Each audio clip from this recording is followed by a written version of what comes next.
Alors dans cette vidéo-là, on va voir un peu les différents types de listes.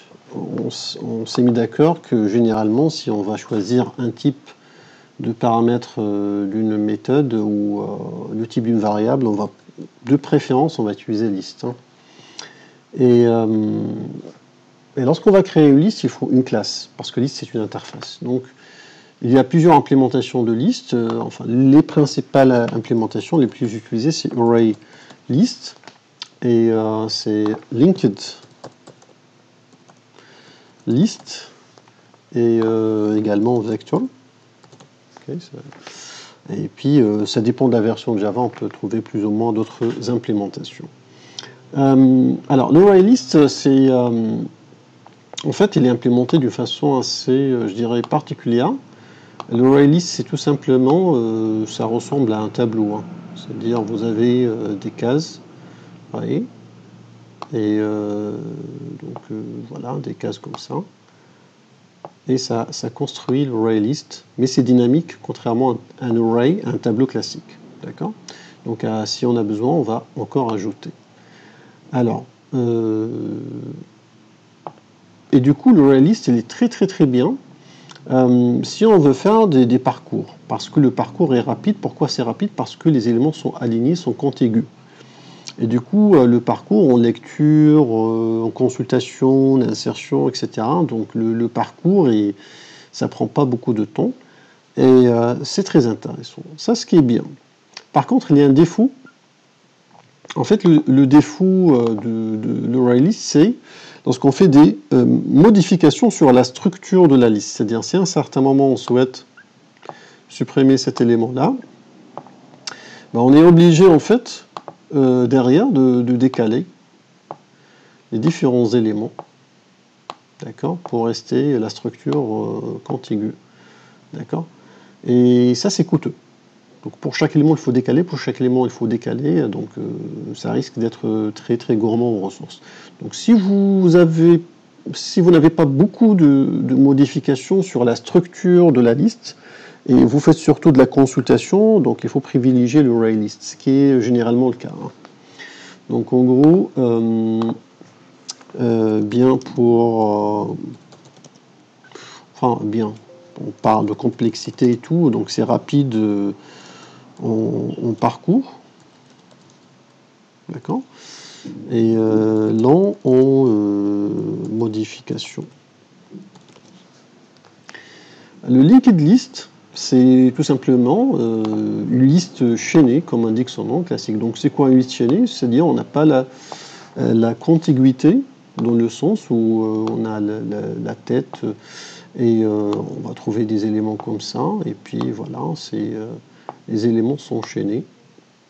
Alors le chaînage, c'est que chaque élément connaît le suivant.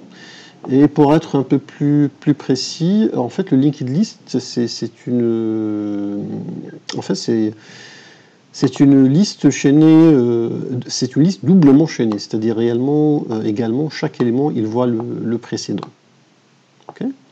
Alors ce qui est intéressant encore ici, c'est que en consultation, c'est pas hyper rapide, mais en modification, c'est hyper rapide. C'est-à-dire si à un certain moment vous décidez de supprimer cet élément-là, bon, vous n'avez rien à décaler. C'est que juste vous allez tout simplement dire voilà, on va pointer directement vers cet élément-là.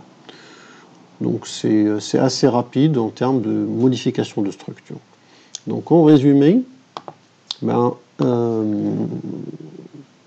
c'est rapide en modification, mais moins rapide en parcours. Pourquoi? Parce que les éléments ne sont pas contigus. Voilà, donc, et puis, puisqu'il y a également des pointeurs, ça consomme plus d'espace mémoire, parce qu'on a l'objet et puis les deux pointeurs, un pointeur vers le suivant et un pointeur vers le précédent. Du coup, même en termes de consommation mémoire, ça consomme plus de mémoire qu'un ArrayList. Alors, le vector, c'est l'équivalent. Donc, c'est l'équivalent d'un ArrayList avec mais qui est en fait qui est synchronisé, synchronized, dans le sens qu'il est thread safe. C'est-à-dire quoi en gros? C'est-à-dire si vous travaillez avec une application multithread, il y a plusieurs threads, donc une sorte de processus qui s'exécute en parallèle, et vous avez des problèmes d'accès concurrent. Bah, la liste de type vecteur elle a l'avantage de contrôler, de n'autoriser l'accès à la liste qu'à un seul processus à la fois, et ça permet d'éviter donc d'avoir les problèmes connus de l'exécution concurrente de processus. Voilà donc en résumé ce que vous allez avoir à utiliser en termes de liste. Alors juste on va terminer cette vidéo par une petite démonstration pour voir un peu une sorte de benchmarking pour voir les performances de chaque type de liste. Ok. Donc je vais créer donc rapidement une classe, performance des listes. Ok. Alors les performances des listes, et pour faire ça, ce que je vais faire, je vais tout simplement, d'accord, donc tout simplement ce que je vais faire, je vais commencer par en fait créer deux types de listes. Donc, création de deux types de listes. Donc un array list. Ok. Bon, je suis pas obligé d'écrire array list, hein. On est d'accord. Hein. Donc en gros, je peux écrire donc liste de quoi? Bon, on va dire d'entier pour ne pas compliquer les choses. Et ça sera un array list. Donc je vais utiliser le constructeur de array list. Voilà. Je fais l'importation, c'est bon. Et je vais créer une autre liste d'integer, mais cette fois c'est une linked list. Et du coup, donc je vais faire new linked list. Voilà. Et puis voilà. Donc j'en ai les deux. Alors, je fais l'importation pareil. Ensuite, ce que je vais faire, je vais remplir les deux listes. Alors, pour que ça prenne un certain sens, il faut vraiment les remplir avec beaucoup de valeurs. Alors, pour faire ça, je vais tout simplement créer une méthode qui s'appelle donc private, on va dire private static void, remplir liste entier. Ça prend donc une liste. Vous voyez un peu l'intérêt d'utiliser le type, l'interface liste comme typage. C'est-à-dire cette méthode-là, elle peut accepter n'importe quelle chose, n'importe quel objet qui implémente l'interface liste. Donc ça va fonctionner sur les array list, ça va fonctionner sur le linked list. Donc j'aurai pas à écrire deux méthodes. Ok. Et maintenant, ce que je vais faire, c'est que je veux remplir donc la liste avec des entiers. Donc, je vais parcourir. Je vais mettre 100 000, donc 100 000 éléments dans chaque liste.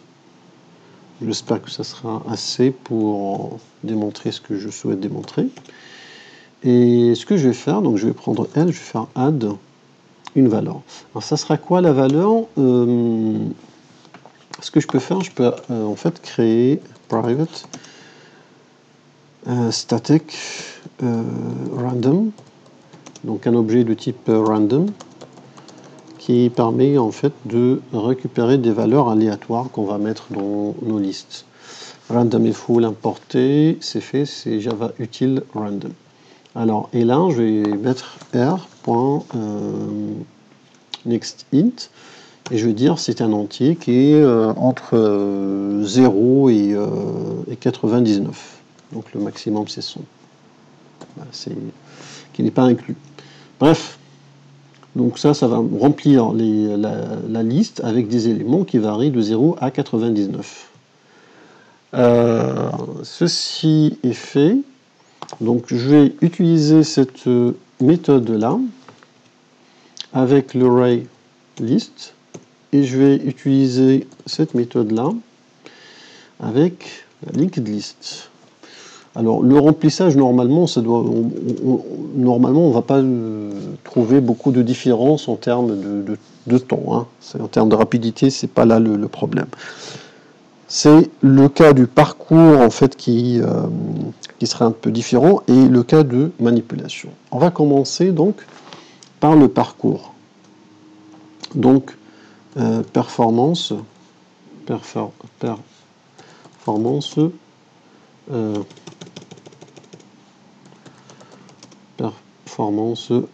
parcours. D'accord. Alors pour faire ça, qu'est-ce que je vais faire? Je vais créer donc je vais calculer le temps. Donc, je vais utiliser local time par exemple. Voilà, local time début du traitement. Et je vais mettre local time .now maintenant. Et ce que je vais faire, je vais parcourir pour lire le contenu des listes. Donc lire le contenu de la liste. Ok. Donc je vais commencer par l'array list. Donc je vais faire pour chaque for int i est égal à 0, i strictement inférieur à array list.size i++. Donc je parcours la liste et à chaque fois qu'est-ce que je fais? Je fais array list.get i. Bon, je vais rien faire avec, mais je le récupère. Et une fois que j'ai terminé, je dois également récupérer le temps, donc de la fin de traitement qu'on a terminé. Donc local time .now .now, voilà. Et puis voilà. Et là, je peux afficher donc le temps. Donc c'est une duration, durée. La durée, ça sera quoi? Ça sera duration between le début, donc qui est dans la variable début, et la fin. Ok. Et ensuite, il suffit de afficher sysout temps de parcours de l'array list. Je vais faire sysout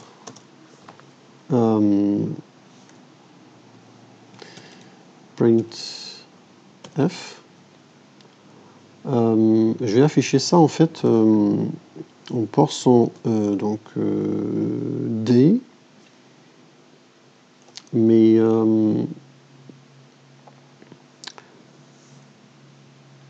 je veux que ça soit aligné, donc je vais mettre 10D et je vais dire si en nanosecondes, le temps c'est en nanosecondes et retour à la ligne. Ok. Après je vais faire la même chose à peu près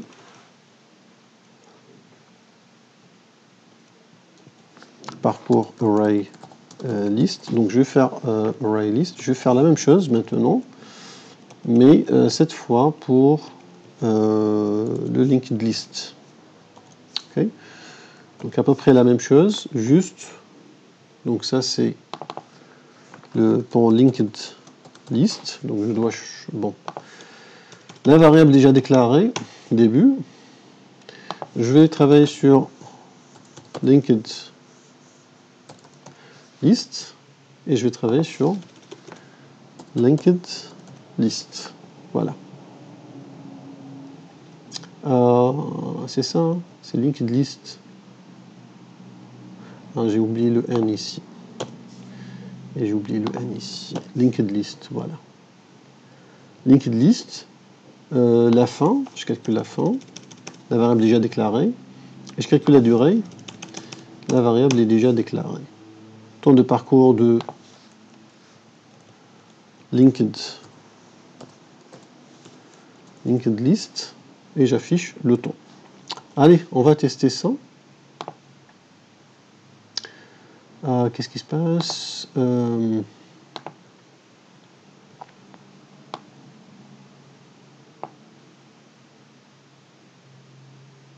Ah oui, oui. J'ai pas donné. Ouais, j'ai pas donné. C'est quoi le pourcent D? C'est la durée.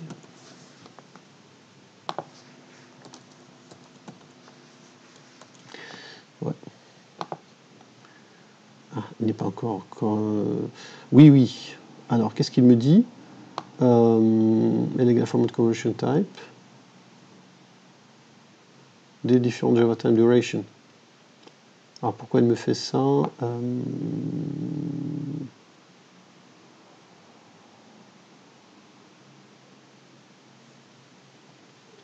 Bon, je veux pas beaucoup de... Ah, il n'aime pas le format digit. Et pourtant, c'est des digits. Bon, je vais pas me casser trop la tête. Je vais afficher ça ici. Après, je vais examiner ça à tête reposée. Déjà, la vidéo commence à avoir une durée assez importante. Donc, je vais faire plus durée. Voilà.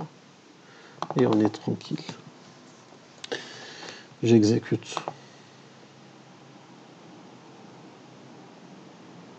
Ah, il a raison. Oui, oui, oui, oui, j'ai compris. Oui, parce que je vais remettre le truc comme ça. C'est que, ouais, en fait, la durée, je dois récupérer les nanosecondes, puisque j'ai décidé d'afficher en nanosecondes. Il a raison. Get nano. Ouais. Voilà, c'est mieux. Donc, pour le ArrayList, voilà, le temps, c'est donc 14 millions. Alors que là, c'est 141 millions de nanosecondes. Donc la différence est énorme. Le ArrayList, pour le parcours, il est beaucoup, beaucoup plus rapide que les linked lists. Ça, c'est pour le parcours. OK? Maintenant, on va faire le même test maintenant pour la modification. OK? Donc, la performance parcours. Performance parcours. Et là, on va faire performance manipulation, c'est-à-dire de la structure de donc performance de manipulation pour donc l'array list. Alors, ce qu'on va faire pour calculer ça, donc on va toujours à peu près prendre donc on va prendre ça. Voilà. Donc, qu'est-ce qu'on va faire? Je vais vous expliquer. Donc, j'ai le temps de début. Ensuite, qu'est-ce qu'on va faire? On va tout simplement, par exemple, supprimer les 1000 premiers éléments de la liste. Okay. Alors, pourquoi les premiers éléments, pas les derniers? Parce que c'est surtout dans les premiers éléments qu'on va voir l'effet de décalage et que ça consomme beaucoup de temps. Alors, donc on va répéter ça 1000 fois. Et dans les 1000 fois, on va supprimer toujours l'élément qui est à la position 0. Voilà, pour l'ArrayList. On calcule ensuite le temps de fin. Donc là, on a supprimé les 1000 premiers éléments. On calcule le temps de fin, la durée, voilà, et on va dire temps de modification de l'ArrayList, voilà, et on va faire la même chose, pareil pour la linked list. Donc je fais copier-coller, je formate mon code. Donc performance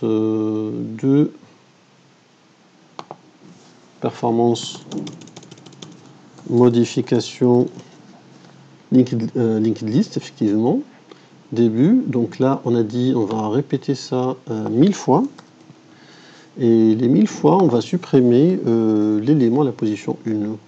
Et après, on fait tant de modifications. Voilà, de linked list. Alors, on va exécuter tout ça. On va très bien. Alors, pour le parcours, ici, c'est toujours donc ici 15 millions de nanosecondes. Là, c'est 83 millions de nanosecondes. Alors, le temps de modification, c'est 0. Et temps de modification, c'est 0. Alors pourquoi c'est 0 donc easy, donc linked list or list. Ah oui, il a raison. C'est parce que j'ai pas fait de la suppression. Pour faire de la suppression, c'est remove 0. Remove 0, oui. Ah, j'ai pas supprimé. Allez, on exécute. Voilà. Donc là, pour le parcours ici, c'est 9 millions de nanosecondes. Pour la linked list, ça prend pratiquement 5 fois plus de temps. Alors pour la modification, ça c'est 24 millions de nanosecondes, alors que là, même pas 1 million, c'est presque 1 million de toute façon. Donc c'est 24 fois plus lent pour la modification. Donc si vous voulez faire du parcours, optez pour le array list, de consultation, du coup, enfin de l'ajout d'éléments, ça pose pas de problème. Mais dès qu'il y a des suppressions et tout, ben, de la structure, vous allez modifier la structure, ben, là, ça sera plus intéressant d'utiliser linked list. Alors moi, je vous dis, la plupart du temps, le array list est assez intéressant. Okay. Et finalement, pour le vector, c'est encore une fois, si vous faites de la programmation multithread, alors là, le vector, il vous offre là, en fait, un comportement synchronisé.